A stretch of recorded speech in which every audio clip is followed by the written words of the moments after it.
pencher vers moi son oreille et je le chanterai toute ma vie.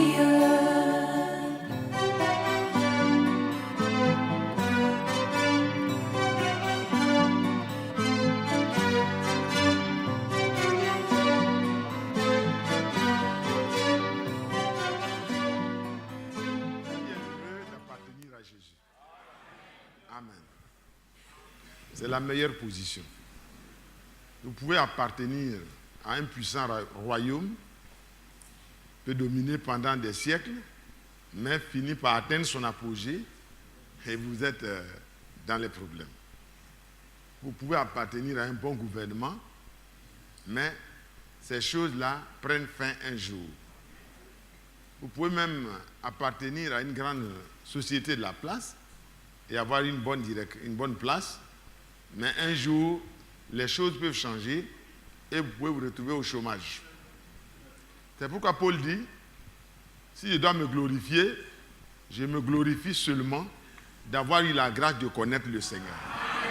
C'est ça qui est un vrai sujet de gloire. Les autres choses, Dieu peut nous permettre d'avoir ces choses-là pour en jouir juste un temps. Mais c'est des choses auxquelles le chrétien n'attache pas son cœur. Parce qu'il sait que même les richesses prennent des ailes et s'envolent. Amen. Et on ne peut pas les rattraper. Quand j'étais encore serviteur de Dieu aux assemblées de Dieu, il y a un homme qui a eu un songe et effectivement, c'était un songe qui nous a vraiment secoués. Il dit qu'il a vu à un moment donné dans le songe une foule nombreuse qui était en train de courir.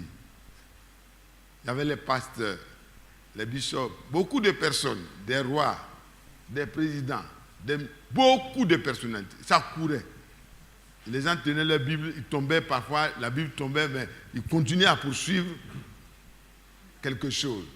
Et lui, il a été transporté un peu devant pour voir qu'est-ce que les gens poursuivent.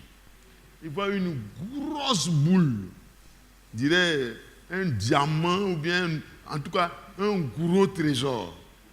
C'est vraiment en plusieurs lamelles. Donc, chacun courait derrière ça. En fait, chacun croyait qu'il pouvait attraper ça. Et parfois, ça se rapproche comme ça. Et quand ça se rapproche comme ça, c'est un gros trou. Brrr. Les gens, sans regarder là où ça s'est rapproché, là, ils tombent dedans. Et la boule d'or, ou bien de quoi, se soulève un peu plus. Et bon, continue sa course. Et la foule diminuait au fur et à mesure. Et lui, il s'est réveillé. Il a vu plein de serviteurs de Dieu qui étaient en train de courir vraiment à cette course déjà perdue à l'avance. Vous voyez, c'est une folie. Et Paul dit, nous étions de leur nombre. C'est pas vrai? Ça peut nous faire rire, mais nous étions de leur nombre. Dans cette folie, nous avons couru comme eux. Mais la grâce de Dieu, quand il a plu à Dieu de nous révéler son Fils, alléluia, nous avons changé de direction. Nous avons compris que ce monde n'est pas chez nous. Alléluia. Il y a un frère d'Allemagne qui a demandé qu'on chante encore ce cantique. Nous allons le chanter et puis nous allons passer à la prédication. Samuel, viens m'aider. Moi, je ne le connais pas bien comme mon fils. Vous savez, nous le chantons parfois à la maison. Donc, il le chante mieux que moi. Je crois que c'est le 663. C'est ça? Oui, 663. Sur le nouveau recueil, pour ceux qui suivent, regardez au tableau, ça sera projeté.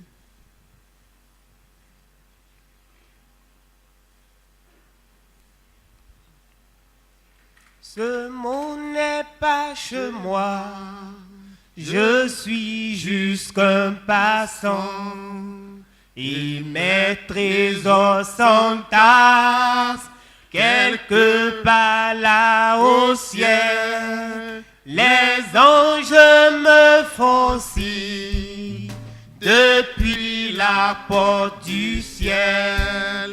Et je me sens jamais comme chez moi dans ce monde. Ce monde n'est pas chez moi. Ce monde n'est pas chez moi.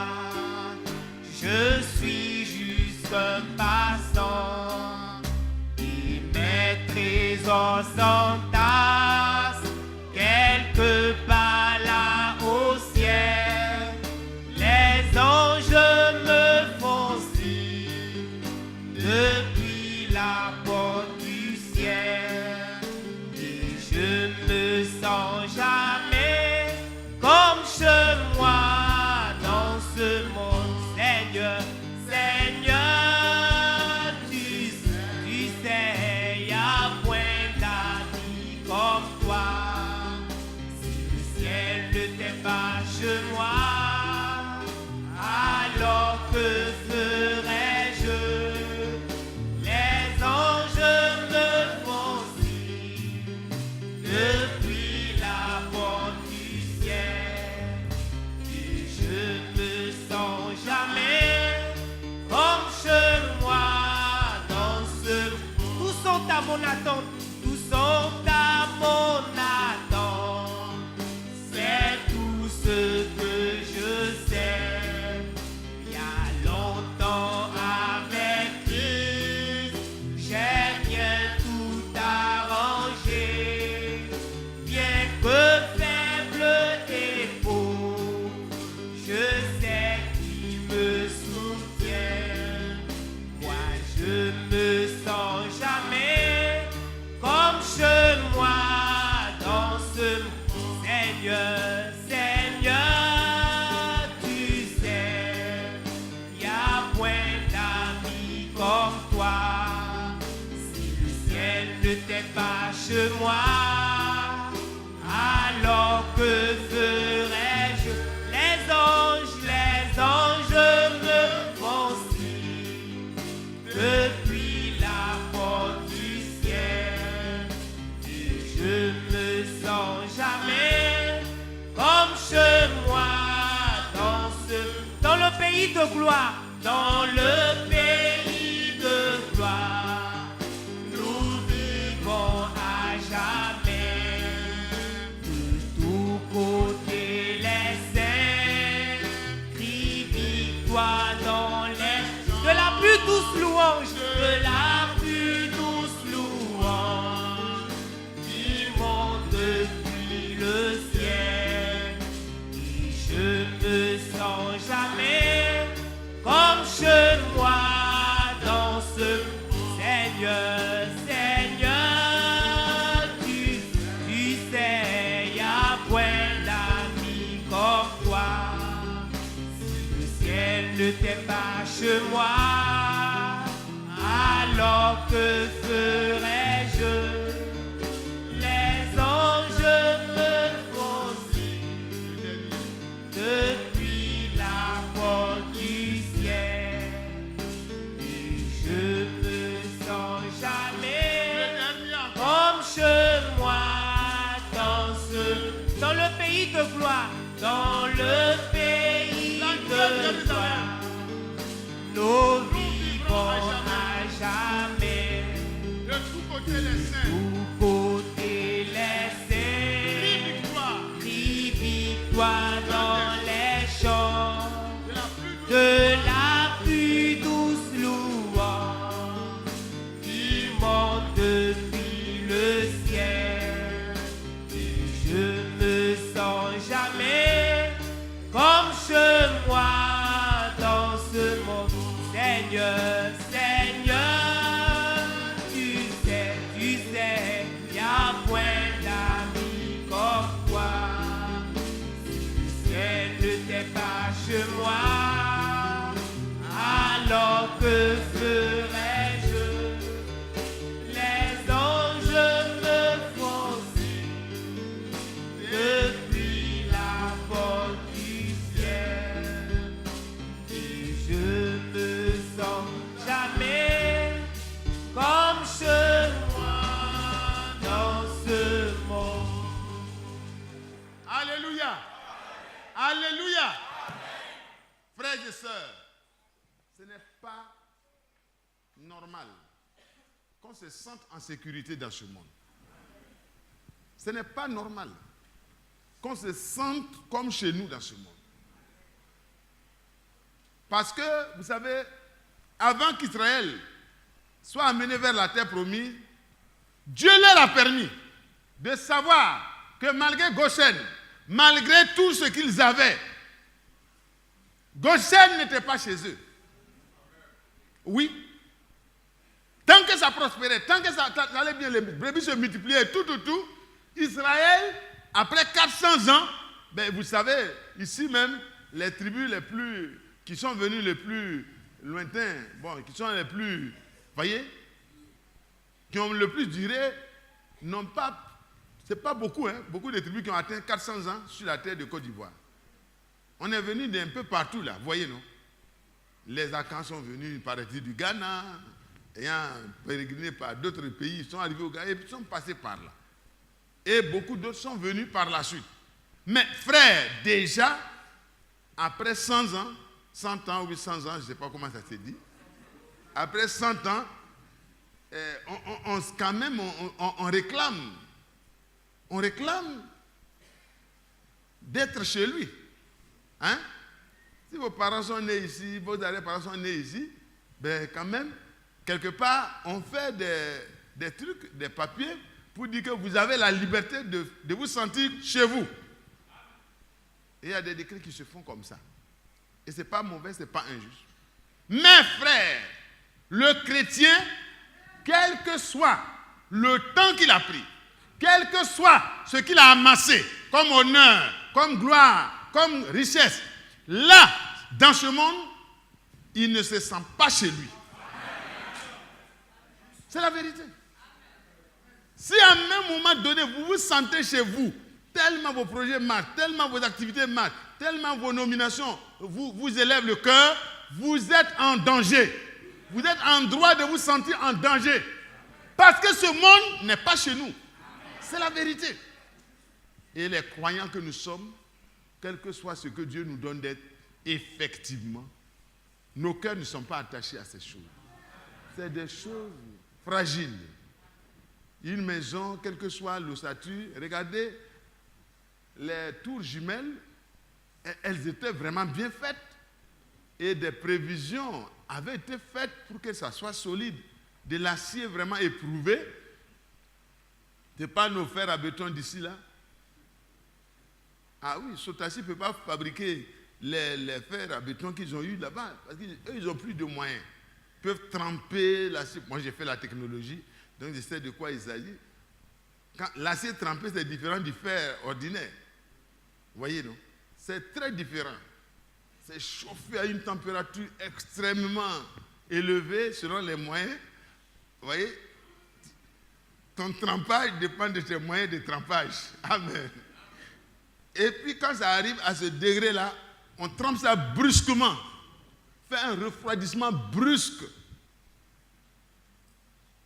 Et alors, le métal, il est éprouvé, ça veut dire que son organisme a été éprouvé d'une manière vraiment exagérée, que les intempéries qui vont venir là, il est prêt. Mais les tours jumelles n'ont pas pu tenir. Devant une épreuve qui a été aussi préparée, en conséquence de la résistance des tours jumelles. Mais par la grâce de Dieu, vous et moi, Dieu nous a fait. Alléluia. Il nous a fait nouveaux. Et c'est ce corps de gloire que le Seigneur a préparé pour vous et moi va transpercer. Là où les avions ne peuvent pas passer là, nous allons passer. Alléluia. La pression atmosphérique ne peut rien faire au corps de gloire que nous allons recevoir. C'est merveilleux. Et c'est un royaume inébranlable qui nous attend. Et nous serons dans un corps inébranlable, immortel, incorruptible. Alléluia. Le problème de santé, le problème de moyens, tout ça est déjà réglé. Ce monde n'est pas chez nous. n'y attachons pas notre cœur. Et le sage dit que si les richesses s'accroissent, n'y attache pas ton cœur. Tu deviendras orgueilleux. Et alors quand tu es orgueilleux, Dieu te résistera. Sache que tu n'es rien. Tu n'es rien. Et je ne suis rien. Et vous n'êtes rien. Ce que nous sommes, c'est ce que nous sommes en Christ. C'est ce que nous sommes en Christ. Et puis d'ailleurs, qu'est-ce que j'ai que je n'ai pas reçu de Dieu? Qu'est-ce que tu as que tu n'as pas reçu de Dieu? Est-ce que tu es mieux que ceux qui sont morts dès qu'ils sont sortis du sein maternel? Et ceux qui sont morts dans le ventre, on les a fait sortir en morceaux. Tu es mieux que ces personnes? Non. La naissance, je vous l'ai dit un jour ici, la naissance naturelle même est un grand miracle.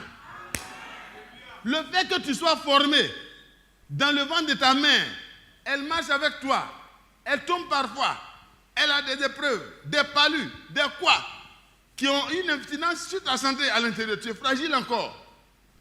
Et Dieu te protège. Parfois au village, il n'y a même pas de traitement.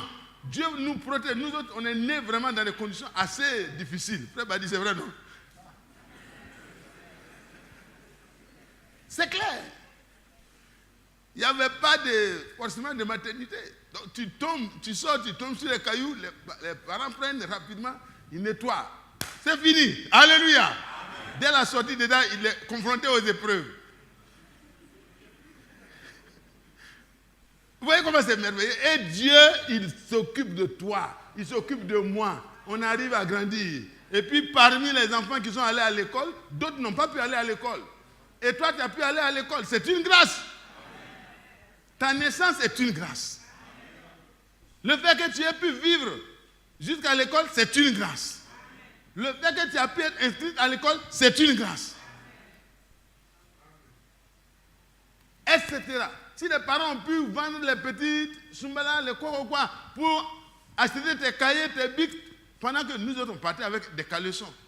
Et ceux qui ont eu caleçons se réjouissent. Ah oui. Quand on a fait les premiers prix et qu'on nous donnait 10 francs, les deux premiers, c'est 10 francs, 10 francs. Ah mais, vous aujourd'hui, si on vous donne 10 francs pour aller à l'école, vous dites que c'est petit, c'est vrai, c'est proportionnel au temps. Alléluia. Mais à l'époque, quand les deux majors, on prenait nos prix, parce qu'on a eu peut-être 99 sur 100, parce que quand je regarde les enfants, ils disent, mais comment les enfants s'amusent avec l'école? Mais c'est la grâce de Dieu. Est-ce qu'on avait des lampes pour étudier? On n'avait même pas de lampes pour étudier. On s'assoit et quand le maître enseigne, ça rentre. Et puis on arrive à la maison, les travaux nous attendent. Il n'y a pas maître de maison. Il n'y a pas professeur de maison. Tu es dans des conditions où tu es éprouvé comme l'acier. Alléluia. Mais Dieu soit loué. Dieu soit loué. Son plan s'accomplit toujours. Ce qu'il veut de toi là, j'aime bien ce que mon frère Badi a l'habitude de dire. Un homme ne peut recevoir que ce qui lui a été donné du ciel. Et c'est Jean-Baptiste qui a dit ça. Et il aime le citer, je suis d'accord avec lui. Mon frère Badi aime ce verset.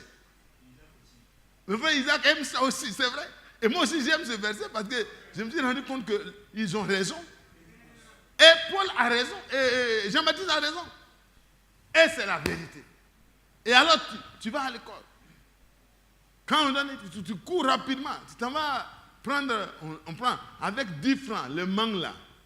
Il n'y a pas beaucoup de manguiers dans notre village. Parce que notre village était maudit, donc mangue ne pousse pas. Et je vous dis ça, c'est la vérité. C'est quand Jésus-Christ a pénétré dans ce village que tout a commencé. Oui. Et alors, nous partions. Et puis plus tard, tu vas te retrouver parmi des milliers et des milliers qui cherchent à aller en 6e. Toi, tu composes, Dieu te donne l'intelligence, tu perces parmi tout le tas. Tu sors. Tu es célébré par tout le village. À ce temps-là, mais c'était célébré. Moi, je me souviens quand j'avais été admis à cette grande école d'élite, mais tous les cadres, c'était l'émoi, c'était la joie.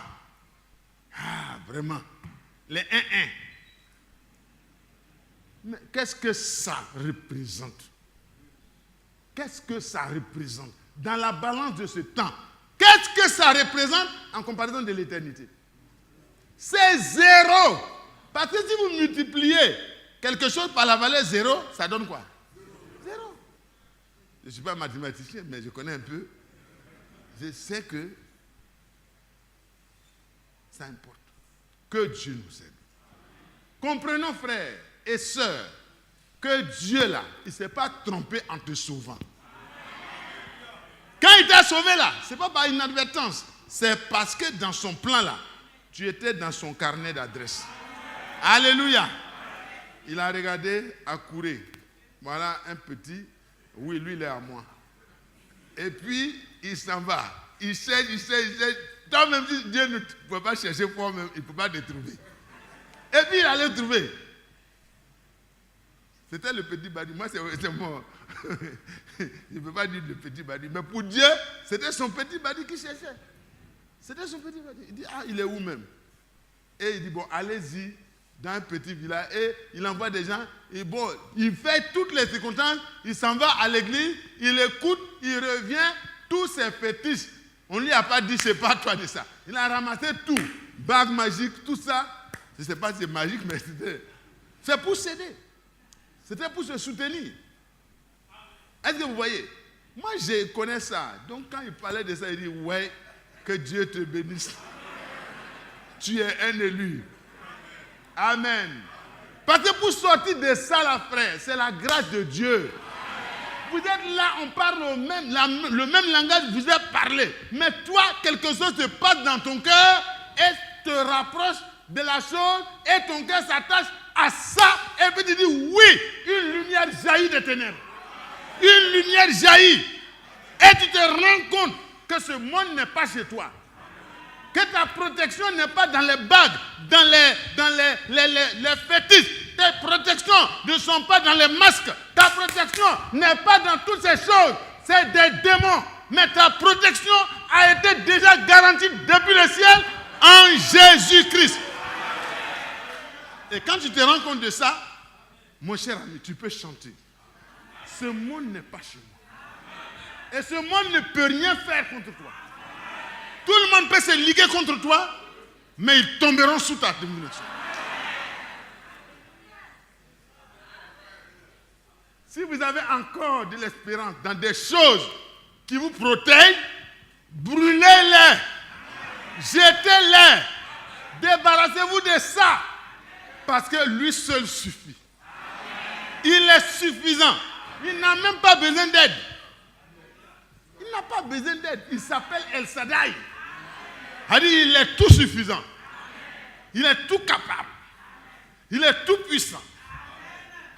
Il a toute puissance. Alléluia. Et dans Matthieu 28, quand il devait partir, il a dit à ses disciples, mais tout pouvoir m'a été donné dans le ciel, sur la terre. Et un autre verset dit que tout genou fléchira dans le ciel, sur la terre et en bas. Même les démons qui sont allés là-bas, ils sont déjà vaincus. Frères et sœurs, dans une telle dimension, dans une telle faveur de Dieu, moi je ne peux pas ne pas chanter avec joie. Ce monde n'est pas chez moi. Quand je le chante, vraiment, ça me ressemble. J'ai envie de m'envoler. Parce que j'ai fait tellement d'erreurs, tellement de fautes, tellement de bêtises, si on peut, excusez-moi le mot, mais pendant que je n'étais pas confiant dans le Seigneur, frère, je me suis trompé beaucoup de fois. Tant de mal sur mon chemin. Mais aujourd'hui, par la grâce de Dieu, je peux dire avec foi que je sais que celui qui a commencé en moi l'œuvre de rédemption, qui inclut la justification, la sanctification totale, le baptême du Saint-Esprit, la marche dans l'obéissance à l'Esprit. Et le perfectionnement, alléluia, Pour atteindre, comme Paul pouvait le dire à un moment donné, il dit, je cours pour atteindre cette perfection. Je ne dis pas que je suis déjà parfait, mais je cours de manière à devenir parfait. Et ce qui rend parfait, c'est l'obéissance à la parole de Dieu. C'est pourquoi Dieu a établi ces ministres-là pour vous apporter la vraie parole qui vous permet de vous détacher de ce monde, de vous détacher des vanités de ce monde, de vous détacher des petits privilèges temporaires que Dieu vous a donnés. Si ton cœur s'en détache, Dieu te lèvera. Parce que Dieu ne va pas te permettre d'avoir quelque chose qui va être un compromis pour toi, qui va compromettre ta croissance. Alors, frères et sœurs, que Dieu nous bénisse. Je vous aime. Et je sais que vous m'aimez. Et je sais que nous l'aimons. Alléluia. Nous avons un point de connexion, Jésus-Christ. C'est de là que nous tirons tout ce que nous sommes. Que la gloire et l'honneur reviennent à celui qui nous a tant aimés. Oh, dans l'Apocalypse, il dit à celui qui nous aime. À celui qui nous aime. Qui nous a délivrés de tout péché, de nos péchés, par son sang. À lui soit la gloire et la puissance. Oh, et la gloire et tout. Amen. Et les honneurs. Je ne vous entends pas dire amen. À celui qui nous aime. Cherchez-moi le verset, parce qu'on dirait que d'autres pensent que je parle quelque chose. Voilà. Apocalypse 1, verset 5. Et de la part de Jésus-Christ, le témoin fidèle, le premier-né des morts, et le prince des rois de la terre. Ça, c'est moi, mon Jésus, là. Ce n'est pas Jésus qui est dans les mains de Marie, dans des grottes, dans des quoi. Est-ce que vous comprenez? Il y a des assemblées, il y a des églises qui sont là, créées par Satan pour tromper le monde. Mais Jésus-Christ ne laisse pas ses vrais enfants dans les ténèbres. C'est pour cela que dans notre temps, il a envoyé William Marion Branham avec un message pour dire, ne restez pas dans Babylone, la confusion. Babylone était une entité qui était matérielle, mais Babylone, dont il est parlé ici, c'est une entité spirituelle. Est-ce que vous comprenez? C'est le monde religieux écuménique avec à la tête une grande église. Une grande église qui a la royauté sur tous les rois de la terre. Mais en réalité, le vrai roi des rois s'appelle le Seigneur Jésus-Christ. Alléluia. À celui qui nous aime. Qui vous aime? Qui vous aime? Qui vous a aimé? Alléluia. Et Jésus, c'est le Dieu Tout-Puissant manifesté dans un corps de chair. À celui qui nous aime, qui nous a délivrés. Alléluia. Il nous a délivrés. Il est venu délivrer les captifs. Ésaïe 61. Il est venu pour que les captifs soient libérés. Si vous étiez dans la captivité des gris-gris, des fétiches, de la prostitution, des femmes, des garçons, il y a des frères, il y a des gens qui sont assis ici. Leur affaire de femmes là, ça ne finit pas depuis qu'ils sont dans l'église. C'est grave. Mais ça c'est conjugué au passé qui nous a délivrés. Il nous a délivrés. Il t'a délivré. Et il faut y croire. Il faut pouvoir dire, j'ai été délivré. J'ai été délivré. Quand Pierre parle de la guérison divine, il dit, et par ces maîtrisures, lui par les maîtrisures duquel vous avez été guéris. Vous ne dites pas amen. Pourquoi vous ne dites pas amen? Que Dieu vous bénisse. Voilà, je sais que vous êtes très attentifs. Donc vous n'aimez pas crier comme moi. On est fait différemment, mais on a le même amour pour Dieu. Je vous comprends. Amen. Que le Seigneur vous bénisse. Alléluia. Alléluia. À celui qui nous a délivrés de nos péchés par son sang. Est-ce qu'il est dit par ta capacité? Est-ce qu'il est dit par le fait que tu viens t'asseoir dans l'église? Non. Il faut croire que Jésus a versé son sang pour que tu sois délivré. Quand tu as une dette, tu ne peux pas être libre à l'égard de ton créancier. C'est pas vrai? Mais quand tu obtiens de quoi régler la dette, ou quand un parent ou un ami te dit c'est combien? C'est 5 millions. Il dit c'est 5 millions, c'est à cause de ça que tu es ici, tu ne peux même plus aller au village. D'ici je vais, il va dire que j'ai fui. Mais je ne peux même pas aller parce que je suis sous-scellé. Amen. Comment on appelle ça? On dit, quand on rend le jugement, on laisse la personne se... Mais il y a un territoire limité. Condamné par contumace, c'est quoi? Hein? Voilà, en tout cas, il ne doit pas sortir d'une certaine. Voilà, les juridictions, les juristes savent ça. Et on te dit, tu peux tourner, mais dans un certain rayon. Si tu te vois hors, tu es fini. Shimei a eu cette punition-là. Il a été celui qui a jeté les cailloux sur le roi David pendant que David était dans la détresse. Il pensait que David était fini, Absalom était venu, c'est un nouveau régime. Donc il a commencé à lancer les cailloux. Oh, maîtrier, c'est toi qui as pris le trône de Saül, notre parent. Et il lapidait. Ce n'est pas politique, hein, pardon. Les agents secrets, ce n'est pas politique.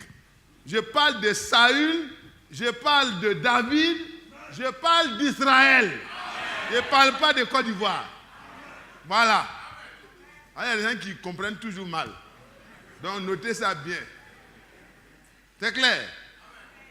Pendant que David fuyait, lui pendant qu'il fuyait, et puis hop, il lance les cailloux, il soulève la poussière. Oh, maîtrier, va, loin, ne passe pas ici, il n'y a pas de place pour toi ici. Oh. Et puis les gens disent, mais on laissait, roi, même si tu ne vas plus, mais on va lui couper au moins de la tête. Il dit non, ne le touchez pas. Si le Seigneur a permis qu'il me maudisse aujourd'hui, qu'il se moque de moi aujourd'hui, qu'il me traite comme il pense aujourd'hui, si le Seigneur n'a pas fini avec moi, il me fera revenir. Et en lieu et place de sa malédiction, Dieu me donnera la bénédiction. Alors, Shimei parlait ainsi, en le maudissant, va-t'en, homme de sang, homme méchant, tout ça. Et puis qu'est-ce que David a fait? David l'a laissé. Mais quand David est revenu de la conquête, parce qu'il y a eu effectivement une bataille, David a eu le dessus, mais il ne voulait même pas la mort de celui qui avait orchestré tout ça. Parce que son amour, il avait l'esprit de Christ. L'esprit du pardon. Et c'est ce que le chrétien doit avoir aujourd'hui. Nous devons avoir en nous les sentiments qui étaient en Christ. Pendant qu'on nous traite méchamment, nous devons avoir en nous de la compassion et de l'amour. Et avant de mourir, vous allez rapidement, David donne des instructions à son fils Salomon. Il dit, cet homme-là, voilà comment il s'est comporté pendant que j'étais dans la détresse. Tu ne laisseras pas ses cheveux blancs descendre en paix. C'était le temps de la loi. Hein? C'est vrai, la grâce était en David, mais Dieu l'a inspiré. Et puis, des consignes ont été données. Tu ne dois pas sortir du territoire, en tout cas, pendant tous les jours de ta vie. C'est? Voilà. Interdiction de sortir. Il dit, le jour où tu sors, c'est que tu as décidé ta mort. Et puis, quelque part, un jour, il pensait qu'il était suffisamment dissimulé. Il est sorti pour aller régler une affaire hors du territoire en question. Et quand il est revenu, immédiatement, il a été exécuté.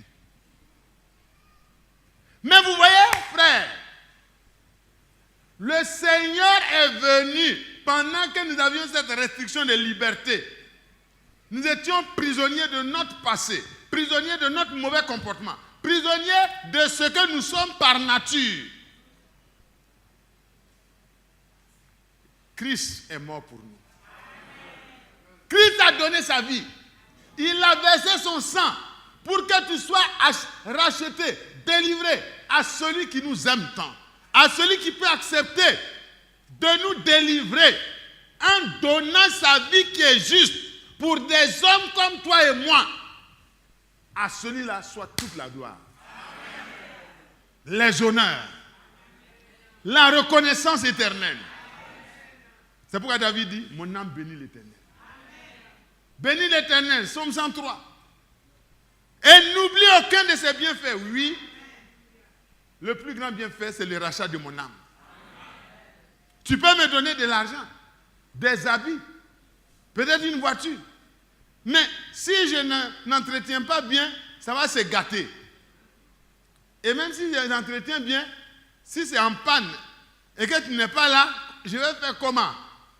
Si je n'ai pas l'argent pour remplacer ces pièces-là, je vais garer. Et je vais retrouver mon état d'avant. Mais quand le Seigneur t'a sauvé, il t'a sauvé pour toujours. Et avec le salut, c'est la garantie d'un héritage éternel qui ne peut ni se corrompre, ni se flétrir. Il nous est réservé dans les cieux. Et ça va descendre avec nous dans la Jérusalem céleste. Et nous allons nous retrouver dans des rues pavées d'or. Moi aussi. Je n'ai jamais touché à de l'or. Je ne sais pas à quoi ça ressemble. Vrai. Si vous avez de l'or, venez, je vais toucher, voir. Je ne vais même pas garder, je vais toucher seulement. Mais soyez garantis, je ne veux pas ça. Si tu me donnes, je vais prendre. Mais je vais dire, je n'envie pas ça. Je n'envie pas ça parce que bientôt, dans mon pays là, alléluia, dans mon pays de gloire là, dans mon pays là, ce n'est pas la Côte d'Ivoire. Mon pays, ce n'est pas le Burkina Faso. Mon pays, c'est pas. Non, mon pays n'est pas là. Ici n'est pas chez moi.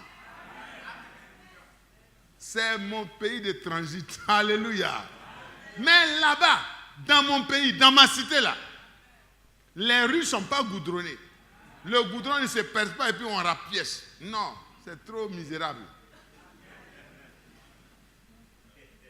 Les rues sont garnies de pavés d'or.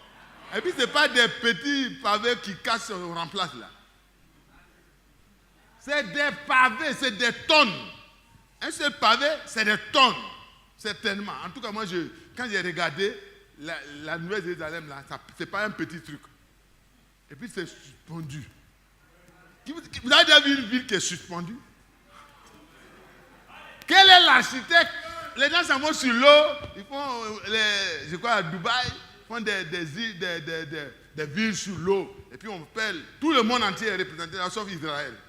Malheureux Israël. Mais Dieu soit loué, Israël est représenté au ciel. Bon, les Arabes, pardon. Je ne suis pas en train de parler de votre problème avec l'Arabe. Mais sachez que même si tous vous vous liguez contre Israël, vous serez vaincus.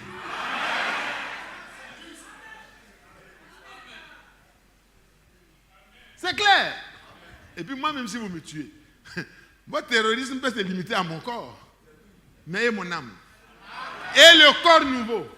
Et le corps qui résiste à toutes les bombes. Alléluia! Alléluia! Il n'y aura plus de bombes suffisamment puissantes pour détruire l'organisme dans lequel le Seigneur va nous mettre. Alléluia! C'est pour ça, ce monde n'est pas chez toi. Tu n'es juste qu'un passant. Vous qui êtes en Europe là, sachez clairement, vous êtes parti vous chercher. C'est bien. Mais ne vous attachez pas à vos petites situations. Sachez que bientôt on va partir. Nous qui sommes ici là, ne soyons pas trop sécurisés, on est chez nous et ils souffrent là-bas parce qu'ils ne sont pas chez eux. Mon cher ami, ton chez toi là, il y a des troubles parfois. C'est pas vrai? C'est troublé, voilà, tu vas te retrouver au Ghana, à Tema, avec des bagages, d'autres à Aboisseau, d'autres vont courir, ils vont être capables de transporter même jusqu'au Togo, d'autres jusqu'à Lomé, jusqu'à Cotonou, d'autres sont partis même en Europe. Pourtant, ici, c'est chez eux. C'est pas vrai? Ah, les plus braves qui sont restés, si tu n'es pas mort, c'est par la grâce de Dieu. C'est pas parce que tu es téméraire. Donc, fuyant haut, restant haut, c'est la grâce de Dieu qui fait que tu es là. Mais ce qui est bon, c'est qu'il y a un pays au-delà des étoiles où il n'y aura plus de troubles. Parce que le royaume sera établi pour toujours. Et avant d'être établi, le Seigneur va nettoyer tout ce système mondial injuste, pourri, qui existe et qui va devenir de pires en pires. N'attendez rien de ce monde. Il n'y a pas de régime qui pourra améliorer ce monde. Tous les régimes iront en s'empirant. Parce que le Seigneur a décidé de condamner ce monde. Comment croyez-vous qu'avec des autorisations officielles d'homosexualité, de lesbianisme et de tout ce que ça comporte comme abomination, Dieu peut en être réjoui et être juste et continuer à laisser la terre avancer pour faire ce qu'elle fait alors qu'il a condamné Sodome et Gomorrhe? Dieu est juste. Dieu est juste. Répétez, Dieu est juste. Dieu est juste. Si Dieu a condamné Sodome et Gomorrhe, il condamnera ce monde. Aucune bombe atomique ne pourra arrêter Dieu. Ils n'ont qu'à fabriquer encore. Hein. C'est eux-mêmes que ça va cuire. Ça ne peut pas me cuire. Moi, je suis impuissable. Je ne sais pas si c'est le mot, mais je vais dire on ne peut pas me cuire. Et le frère manque le vocabulaire, c'est pas. Heureusement que le frère n'est pas là.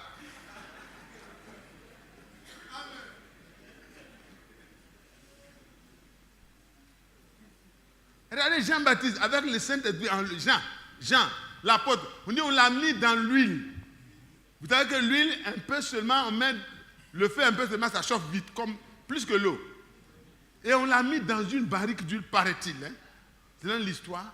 Et on l'a fait, on a bouilli ça pendant 24 heures. Ça, c'est plus que la fournaise chauffée 7 fois. Et on l'a fait bouillir, il est dedans. On ferme certainement la marmite. Comment il respire? Comment il vit? Comment il est intouchable? Comment? Alléluia! Alléluia! Alléluia! C'était un avant-goût de ce que toi et moi nous sommes devenus en Christ. Oui. On l'a cuit. Et puis après qu'ils ont trouvé que maintenant certainement c'est de la bouillie. Parce que même le poisson, si tu le cuis longtemps, ça devient, tu ne peux plus enlever. C'est la bouillie. Donc ils ont remué, et tout qu'il y a quelque chose qui est dur. Ah! Même les os devaient fondre. C'est pas vrai? Le médecin est là. Mais je ne crois pas. Ça ne peut pas tenir.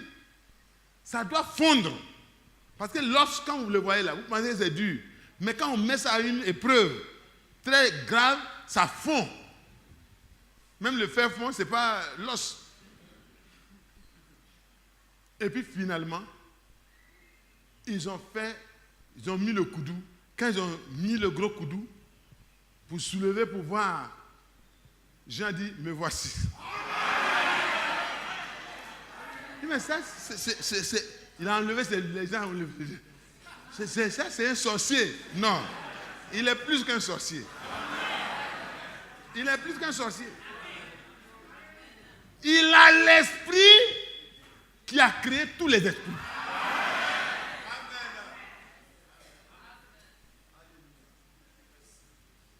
Et puis on dit, bon, ça là, on ne sait plus qu'est-ce qu'on peut faire pour le tuer.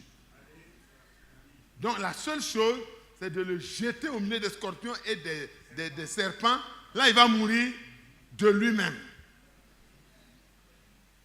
Et quand il va là-bas, C'est là même que le Seigneur dit, voilà, bonne retraite. Alléluia. Il dit, comme tu étais très occupé, il y avait des choses importantes que je devais révéler. Apocalypse. Alléluia. Alléluia. Il dit, repose-toi ici. Au milieu des scorpions, au milieu des serpents, c'est mieux qu'au milieu des humains. Est-ce que vous me comprenez? Au milieu des scorpions, au milieu des serpents, au milieu des vipères, des araignées dangereuses, empoisonnées, et les panthères, tout ça. Jean, le vieillard, était assis. Et puis tout le monde était à son service. Quoi? Mais. Donc ils sont revenus, ils voient que le prisonnier est là, le prisonnier est là, le prisonnier est là. Et puis Dieu lui ouvre le ciel. Il entend une voix et se tourne. Il voit, alléluia. Il voit ce qu'il devait voir pour toi et moi. Est-ce que vous voyez? Nous sommes tellement importants aux yeux du Seigneur qu'il lui a fallu faire ça. Et Jean reçoit la révélation, le livre de la révélation. Les 22 chapitres de l'Apocalypse ont été écrits dans une réclusion criminelle à perpétuité. Ils l'ont banni, ils l'ont amené pour qu'il meure comme un criminel, mais c'est là que le Seigneur, dans sa grâce, va le traiter comme un vénérable vieillard qui a marché dans les voies de Dieu, qui a trempé toute sa vie et qui n'a jamais fait de compromis pour sauver sa vie. Parce que celui qui voudra sauver sa vie la perdra. Et celui qui perdra sa vie à cause de moi la trouvera. Et Jean-Baptiste n'était pas prêt à faire des compromis. Frères, sœurs, ne faites plus de compromis avec ce monde. Ne faisons plus de compromis avec ce monde. Ce monde n'est pas chez nous. Moi, je préfère construire au ciel. Et je veux que vous puissiez construire au ciel. Oh, c'est tellement doux. C'est tellement merveilleux. On va lire un verset. Prenez Ésaïe.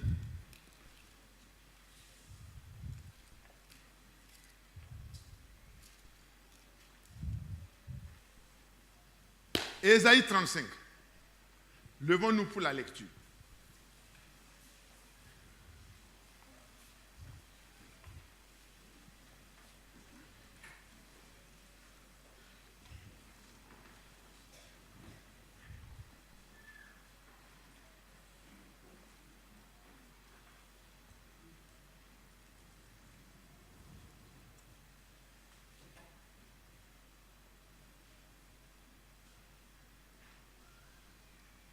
Le désert et le pays aride se réjouiront. La solitude s'égayera et fleurira comme un narcisse. Elle se couvrira de fleurs et tressaillira de joie. Je n'ai pas besoin de vous dire que cette parole de l'Écriture a été accomplie sur les terres d'Israël. Quand Israël est revenu de la déportation, début 1948, le désert, dans la partie qui appartient à Israël, là, est devenu vert. Littéralement, c'est accompli et spirituellement, ça s'accomplit pour les élus qui croient. Parce que les élus croient toujours. Elle se couvrira de fleurs et tressaillera de joie. Oui, le désert se couvre de fleurs et tressaille de joie aujourd'hui de manière littérale en Israël. Et ça veut dire que toi aussi ta vie là, tu as été comme un désert là. Si c'est le même sauveur, si tu as le même sauveur qu'Israël, tout va changer. Par ta foi. Par ta foi. Si c'est des enfants que tu veux, pour que ça te réjouisse le cœur, parce que Dieu veut le faire, mais tu refleuriras. Alléluia. Celui qui a rendu Sarah capable, te rendra capable. Celui qui fait d'Abraham le vieillard un homme capable de concevoir, s'occupera de toi Et quel que soit ce que la science a dit, semence faible, semence quoi, semence morte, quoi, la science a des noms pour ça. Moi, je n'en connais pas bien, mais je dis, quel que soit l'état de ton organisme, même si c'est desséché comme le désert, crois que le Seigneur est capable de tout rétablir comme il a rétabli. Israël est quelque chose que nous devons observer. Si Dieu a été capable de faire ça là-bas, il est capable de faire beaucoup plus du côté spirituel pour notre réhabilitation. Mais continuons. Alléluia. Avec chant d'allégresse et cri de triomphe, la gloire du Liban lui sera donnée. Avec chant d'allégresse et cri de triomphe. Le chrétien peut crier de triomphe parce que les choses matérielles, les choses physiques manifestent aussi la réalité des choses spirituelles. C'est la vérité. Dieu ne peut pas s'intéresser aux arbres du Liban plus qu'à ta vie. Amen. Continuons, mais ce n'est pas là. La magnificence du Carmel et de Sharon, voyez, ils verront la gloire du Liban lui sera donnée et la magnificence du Carmel et de Sharon lui seront données. C'est ça. C'est la suite du verset. Ils verront quoi? La gloire de l'Éternel. Moi, je crois que littéralement, pour les chrétiens de la fin des temps, nous avons commencé à voir la gloire de l'Éternel quand Dieu a commencé à travailler depuis dans les années 33 avec le frère William Marion Branham, jeune prédicateur envoyé de Dieu, pour détourner les hommes de la vanité sécurisante. Parce que si on met sa sécurité dans ces choses vaines-là, on est vraiment trompé par le diable et on est vraiment trompé. Donc il nous est apparu pour que ces écritures s'accomplissent. Il nous est apparu pour que ces choses deviennent une réalité. Un homme envoyé de Dieu.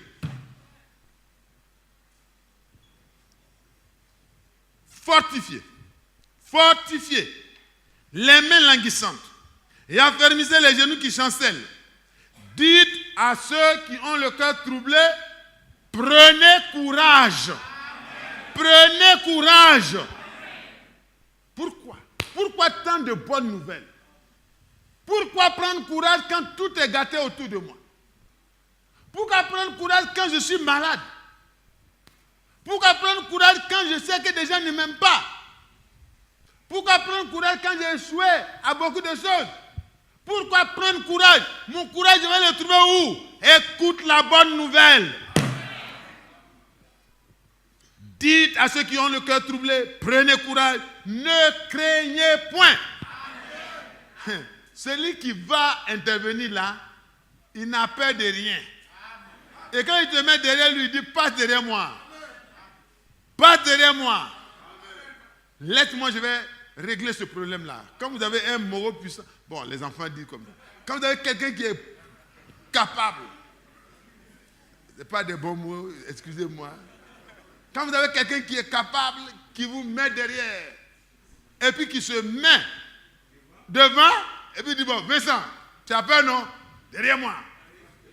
Et puis, quand il commence comme ça, le petit qui était en train de te déranger dit, bon, tonton, tu vas où? Il dit, non. Vincent dit, c'est moi qui suis là. Hein?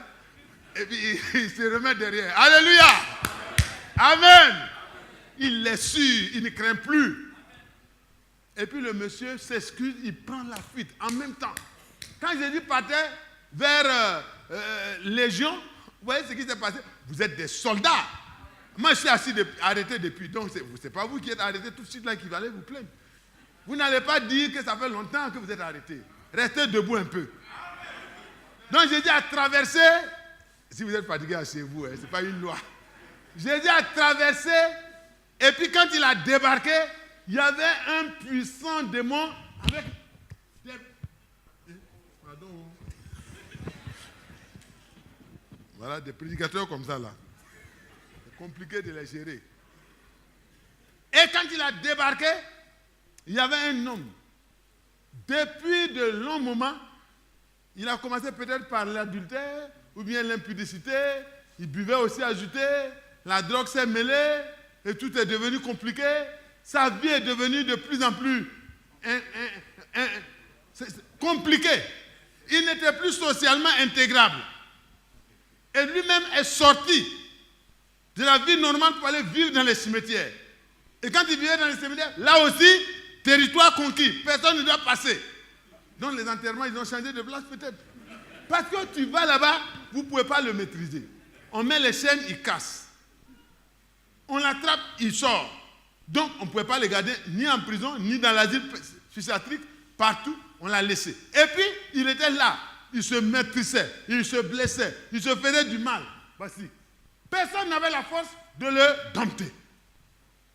Et puis ce jour-là, alléluia, alléluia, celui qui m'aime, oh, quand cet homme-là va entendre, à celui qui nous aime et qui nous a délivrés, alléluia, mais lui, il sait d'où il vient.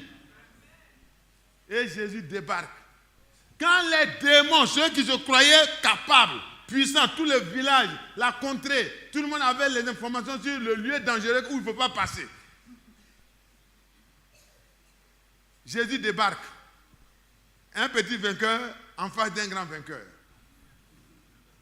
Et puis, Jésus n'a pas parlé à quelqu'un. Il est arrivé seulement. Lui ne demande pas pardon avant de venir. La terre et le ciel lui appartiennent. Quand le patron des démons, qui s'appelle Légion, commandait toute une légion de démons, je ne sais pas, légion, c'est combien de soldats, mais c'est beaucoup. Des milliers. Hein? En tout cas, c'est beaucoup. Hein? Des milliers. Donc, comme je n'ai pas de définition claire, je continue. Et alors, il a couru, et puis il a fait quoi? Il s'est mis à genoux devant Jésus. Ce n'est pas l'homme, hein? C'est le démon là. Ah oui! Parce que le démon là a reconnu. Il dit, toi, Jésus, fils de Dieu, qu'est-ce que tu viens faire? Tu viens nous tourmenter déjà avant le temps? Nous savons que le feu nous a été réservé. Nous serons tourmentés, mais pas maintenant. Ne nous tourmente pas. Laisse-nous le fatiguer un peu. Il est venu sur notre territoire. Il a fait des choses qu'il ne faut pas faire. La loi, c'est comme ça. Quand vous péchez, vous autorisez Satan à faire ce qu'il veut. Quand on vous dit jeune fille, restez tranquille, ne cherchez pas garçon. On vous dit jeune garçon, vous n'êtes pas marié, ne cherchez pas femme. Vous qui êtes déjà marié, n'allez pas chercher deuxième bureau, troisième bureau. Arrêtez de taper les fêtes des filles. Arrêtez ça. Vous allez tomber dans l'état de légion. Parce que quand vous le faites, vous autorisez le diable à prendre votre direction. Et cet homme était devenu dans une situation pire. Et alors, le démon se jette à genoux devant Jésus, au travers du corps bien sûr, qu'il avait maîtrisé. Et puis les démons supplient Jésus. Jésus lui dit, qui es-tu? Il dit, je suis légion. Je suis légion, Seigneur. Il dit, mais permets. Il n'a pas attendu que Jésus parle. Parce que quand Jésus parle, il ne revient pas sur ça. Quand Jésus parle, c'est nous qui ne connaissons pas. Quand Jésus parle, il parle, on est là, on est indifférent. Mais les démons savaient que quand Jésus parle, tout le monde doit faire silence. Vous, chrétiens de la fin des temps, Jésus a parlé dans notre temps. Il a dit aux filles de ne plus continuer à s'habiller mal. Mais vous continuez à vous habiller mal. Jésus a parlé. Il a dit de jeter vos mèches. Vous continuez à vous mècher en cachette. Continuez. Il vous a dit, laissez vos cheveux naturels. Son prophète a parlé de la part de Dieu. Mais vous continuez à dénaturer vos cheveux. Vous êtes libre. Vous êtes libre, hein? Vous êtes libre. Et nous? C'est pas tout près du corps, hein? Ça va, non? On est créqué. Puis le frère, il est moulé dedans. Bien. Il marche même, tu dis, ouais, vraiment, le frère, il est sapé. Ah! Frère, tu es un frère. Il faut laisser un peu d'espace. Il faut laisser ton corps un peu. Il ne faut pas continuer à coudre des habits moulés. Ce n'est pas correct. Ces gens qui créent ces modes-là, ils ont un esprit. Excusez-moi. Amen. De toutes les façons, vous n'êtes pas contaminable. Et moi, je n'ai pas de maladie. Dieu vous bénisse. Mais je ne vais pas mettre beaucoup de choses sur vous. Que Dieu vous bénisse. Et donc, frères, sœurs, quand Dieu parle, nous devons écouter et nous devons obéir. On nous a montré qu'on ne braque plus les frères, les sœurs au détour de l'église. On ne savait pas avant. On t'a dit, mon soeur, je vais te faire vœu. Moi-même, je vais te marier. Je leur ai dit, je vais prier. La sœur est déjà située, elle me dit, j'ai prié. Tu as prié où? C'est que tu attendais depuis là. Elle ne dort pas où? Donc quand on fait point, oui, c'est qui? C'est les parents qui doivent répondre. Toi, tu dois dormir. Un frère te braque après le culte, il te dit, hey, sœur, je vais te voir. Dieu, moi, me voir, moi, on ne me voit pas. Je ne suis pas une prostituée pour qu'on me voie dans la rue. Dis non, ici, ce n'est pas la rue, c'est la cour de l'église, c'est la même chose. Ici, là, on est venu pour rencontrer Dieu, ce n'est pas pour se voir. Et quand tu quittes du territoire de l'église, c'est la rue, non? Quand tu te rencontres, on ne me voit pas dans la rue aussi. Alléluia! Ah non, il ne faut pas lui dire arrivons. Il faut lui dire, quand tu seras vrai, quand tu seras prêt, il faut aller voir les frères, serviteurs de Dieu. Ils vont examiner ta situation entre eux là-bas. Ils vont prier pour toi. Ah, si la soeur est déjà engagée quelque part, toi tu n'as pas le droit d'aller demander, hey, tu es occupé? Quand même, honte à nous. Dans le passé, tu es occupé, non? Et puis tu sais la femme de quelqu'un. Il a prié, il a vu une soeur, alors que c'est la femme de quelqu'un. Tu es occupé, il dit, mais je vais appeler mon mari, tu vas savoir que je suis occupé. Toi, tu as prié comment? Amen. C'est pour dire quoi?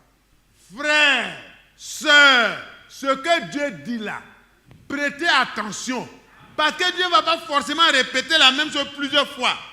Il le fait par amour pour nous, mais un jour, ça sera la dernière répétition. Avant l'examen final, on fait les dernières répétitions. Mais si tu as toujours passé le temps à t'amuser avec les cours, même dernier là, tu as viré. Tu as viré encore. Donc, repartons. Donc, les démoniaques là, quand Jésus devait parler là, il a anticipé. Il dit, Jésus, je sais qui tu es. Il ne faut pas nous envoyer dans les lieux arides. Ne nous tourmente pas avant le temps. Permets-nous d'aller dans le pourceau là, le troupeau de pourceau là. On va rentrer là-bas et puis là au moins, on pourra s'en sortir. Ils ont demandé rapidement. Parce qu'ils savaient que quand Jésus parle, on ne peut plus rien faire. Et le frère Branham dit que les démons, au temps où Jésus était sur la terre, les démons connaissaient Jésus même plus que les religieux. Les démons connaissaient Jésus plus que les religieux. Parce que les démons ne croient jamais que Dieu là, il est trois personnes. Le Père, le Fils avec sa petite croix, et puis le Saint-Esprit, lui n'a pas de trône souvent, mais d'autres lui donnent un petit trône à côté. Et puis le Père, lui, il est au milieu, il décide tout. Bon, mais vraiment, il se consulte chaque fois. C'est un gouvernement. Moi, je n'ai pas ce Dieu-là. Ce Dieu-là n'est pas mon Dieu. Dieu a été manifesté en chair. Prêché au monde. Cru dans le monde et enlevé dans la gloire. Voilà. C'est ce Dieu-là que moi je crois. Donc, ils ont demandé la permission. Jésus leur a dit, allez-y. Qu'est-ce que je voulais dire par là? Quand Jésus est parti, la condition de cet homme-là a changé complètement et il était libéré, délivré, revêtu dans son bon sens. Il allait à la maison, peut-être les gens fuyaient, mais au départ, quand ils ont vu l'agressivité là, ils se sont rendus compte que ce n'est pas la même chose. Il n'était plus agressif. Ses parents ont retrouvé leur enfant, la femme a retrouvé son mari, Les enfants ont retrouvé leur père et la société a retrouvé un élément important et vraiment qui réjouit.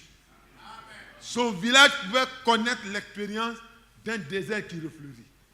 Sa famille connaissait l'expérience d'un désert qui refleurit. Et lui-même, dans sa vie, il connaissait l'expérience de quelqu'un qui était comme dans une terre aride. Et là, quand on chante, en moi le désert refleurit, il pouvait dire oui, c'est vrai. Celui qui fait ça, son nom c'est Jésus. Dites à ceux qui ont le cœur troublé, prenez courage, ne craignez point. Voici votre Dieu, la vengeance viendra, la rétribution de Dieu. Il viendra lui-même. Il n'enverra pas une deuxième personne qu'on appelle le Fils de Dieu. Le Fils de Dieu, c'est la personne même de Dieu, mais manifestée dans un corps de chair pour nous sauver. Il viendra lui-même.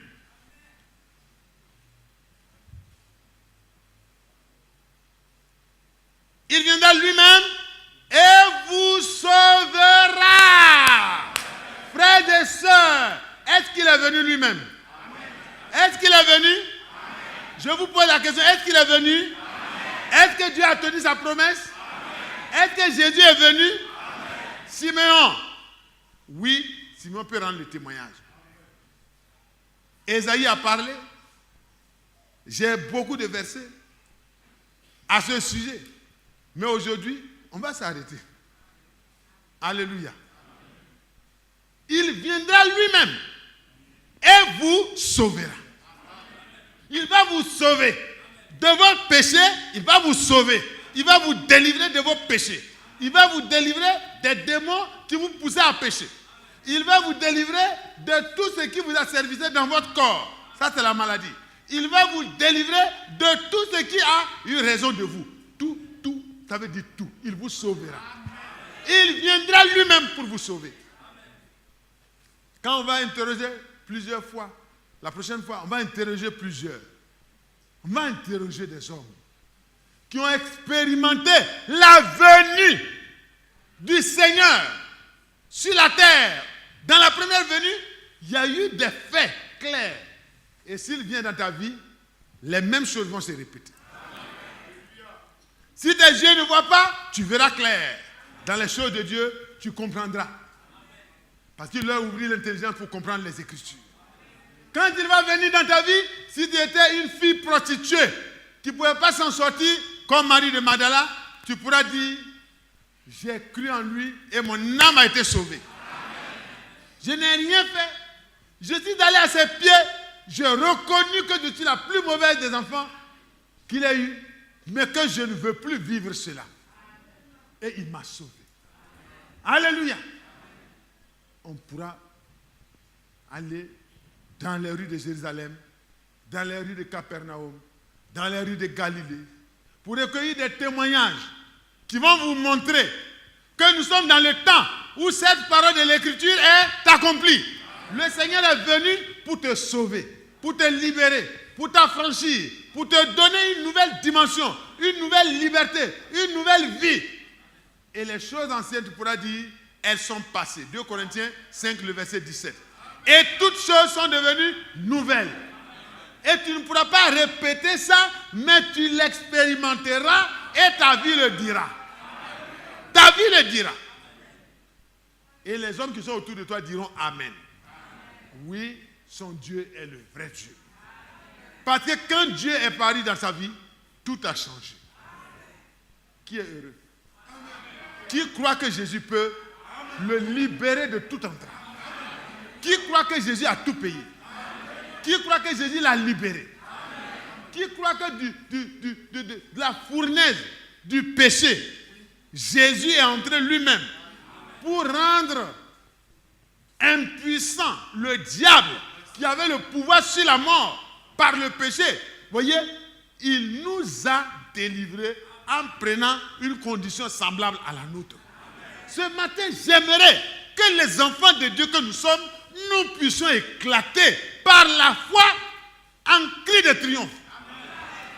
C'est tout, frère. Le reste du temps qui est là, nous allons passer le temps à célébrer la gloire de celui qui nous a rachetés. Uniquement la foi. Croire que Jésus est venu, c'est pour toi. Ce n'est pas pour les autres. Les autres aussi croient pour eux. Mais toi, tu dois croire que c'est pour toi. Où est la condition d'esclavage dans laquelle tu te trouves? C'est quel problème? C'est qu'est-ce qui t'a asservi? Tout homme est esclave de ce qui a triomphé de lui. Mais aujourd'hui, Jésus veut triompher de toi. Pour que tu deviennes son esclave. Et son esclavage est doux. Alléluia. Je préfère son esclavage que toute la liberté et la gloire de cette terre. Que Dieu soit loué. Mes amis, mes frères, je vous aime. Je veux qu'on passe du temps. Je veux qu'on loue Dieu. Je veux qu'on le remercie pour l'œuvre de Golgotha, pour le rachat. Je peux être en sécurité sans avoir une ceinture. Je peux être en sécurité maintenant sans chasser de bagues. Je peux être en sécurité sans boire du nafigui. Je peux être en sécurité sans courir à gauche, courir à droite, dans les montagnes, dans les rivières. Je peux être en sécurité. Frère, quand vous êtes dans cette liberté, vous ne voyez pas. Parce que si vous n'avez jamais été esclave, la liberté ne vous dit rien. Mais moi, nous autres là, nous savons ce que ça vaut. Je crois que chacun de nous est esclave. Si tu es inconscient de ton esclavage, c'est ça qui est la pire forme de tromperie que le diable a fait de toi. Jésus a dit, vous êtes aveugles, misérables, pauvres, nus, et vous ne le savez pas. Ça, c'est l'âge de la Odyssée. L'âge de la suffisance. Les gens croient qu'ils sont spirituels. Or, comme je suis allé à Krefeld, j'ai serré la main du frère Franck, je suis devenu spirituel. Il a posé la main sur moi et puis il a prié pour moi. Frère Franck va prier pour toi, c'est normal. C'est un homme de Dieu. Il bénit. Il a dit bénissez, ne maudissez jamais. Dites amen. Qu'est-ce qu'il va faire de mieux? Mais ce n'est pas ça qui te donne un ministère. Ta vie là, si Dieu ne t'a pas prédestiné à ça, ce n'est pas parce que le frère Branham, tu as porté son chapeau, tu as porté son fusil, tu as pris quoi? Tu as mangé, tu as ses biscuits, tu as ses bonbons. Tu fabriques, préfabriques un petit morceau, on met dans plusieurs milliers. De toute façon, le bonbon de frère Branham a touché ça. Bon, ce n'est pas ça. C'est les mouchoirs. Ta vie là, le Saint-Esprit doit être en toi. Au point que quand quelqu'un te touche, on aille toucher toi aussi. Pourquoi tu vas te contenter des reliques? Des voyages. Tu vas voyager combien de fois à Krefeld? Moi, je n'ai pas l'argent pour aller à Krefeld. Hein. Mais si j'ai l'argent, je vais aller. C'est très bon. Est-ce que vous voyez? C'est très bon d'aller parce que ce frère-là, c'est le plus merveilleux que je puisse connaître actuellement sur la terre. Est-ce que vous voyez? C'est le plus merveilleux. Mais, frère, vous pouvez aller vous tromper vous-même. Et revenir pour dire que vous aussi vous êtes partis. Les frères, quand ils vont là, c'est pour aller écouter la parole de Dieu, tranquillement. Mais d'autres s'en vont pour pouvoir être à côté. Mais ce n'est pas pour ça, frère, que vous êtes appelés. Vous êtes appelés à expérimenter le Dieu de frère Branham, le Dieu de frère Franck, le Dieu de Paul, le Dieu de Pierre, pour que ce qu'il a fait en eux soit en vous. Parce que vous et moi, nous avons été rachetés au même prix que eux. Et Dieu nous tient pour cher. Est-ce que vous comprenez? Il dit, vous avez du prix à mes yeux. Ne courez plus dans la prostitution. Ne courons plus dans le monde. Dans l'enrichissement par tous les moyens. Arrêtons tout cela parce que Jésus nous rend riches. Je vais marcher, je vous l'ai dit, dans des rues où c'est des pavés d'or. Puis je n'aurai même pas le temps de me regarder. Parce que souvent quand c'est des beaux carreaux, quand on regarde, on peut se mirer dedans. Mais quand vous voulez regarder les rues, regardez les perles. Les portes sont en perles massifs. Des milliers de kilomètres en haut comme ça. Perles. C'est quel grumier qui a pu transporter ça? C'est quelle grue? C'est la parole de Dieu. Dieu parle. Et la terre a paru. Il a parlé et puis le ciel a apparu. Il a parlé et la lumière est apparue. Il a parlé et le soleil s'est placé. Il a parlé et la lune et les étoiles se sont placées. Et les hommes mettent des années et des milliards de dollars pour construire une petite fusée pour aller dans un petit endroit de la lune. Moi, je n'ai pas besoin de ça. En Jésus, j'irai plus que loin. Alors, frères et sœurs, est-ce que ça ne te réjouit pas de savoir qu'un jour, tu n'auras plus besoin de lumière? L'agneau lui-même est la lumière de cette vie. Plus besoin de soleil, plus besoin de seuil, plus besoin de sonabelle. C'est ça? Parce qu'ils coupent leur courant parfois. Délestage, délestage. Ne te plains pas de délestage. Le chrétien n'est pas un plaintif. Le chrétien n'est pas un murmureur. Le chrétien n'est pas un remuant social. Restez tranquille. L'injustice de ce monde-là, ce n'est pas dans notre pays seulement, c'est partout. Il faut fuir en Amérique, tu vas trouver ça. Tu vas en Suisse, tu vas trouver ça. Donc, c'est en Jésus que tout prendra fin. Ton équilibre se trouve en Jésus.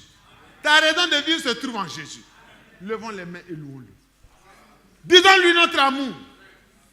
Est-ce que vous l'aimez? Est-ce que vous l'aimez? Oui, je l'aime. Oui, je l'aime. Parce qu'il m'a aimé et a donné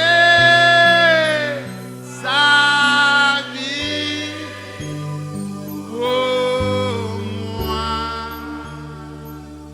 À Golgotha.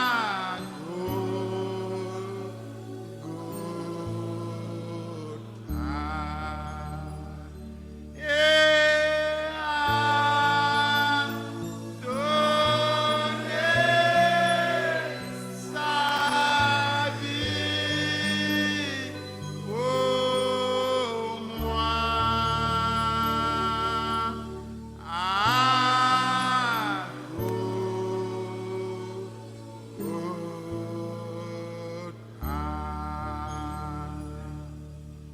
Oh, je l'aime. L'aimes-tu comme moi je l'aime? Oui, je l'aime. Parce qu'il il faut l'aimer plus que tout ce que tu as aimé. Et a donné sa vie pour moi.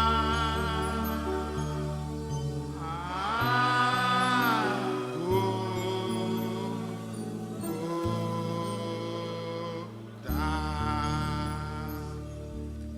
Et a donné sa vie pour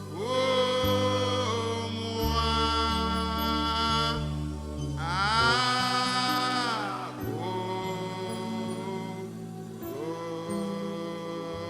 À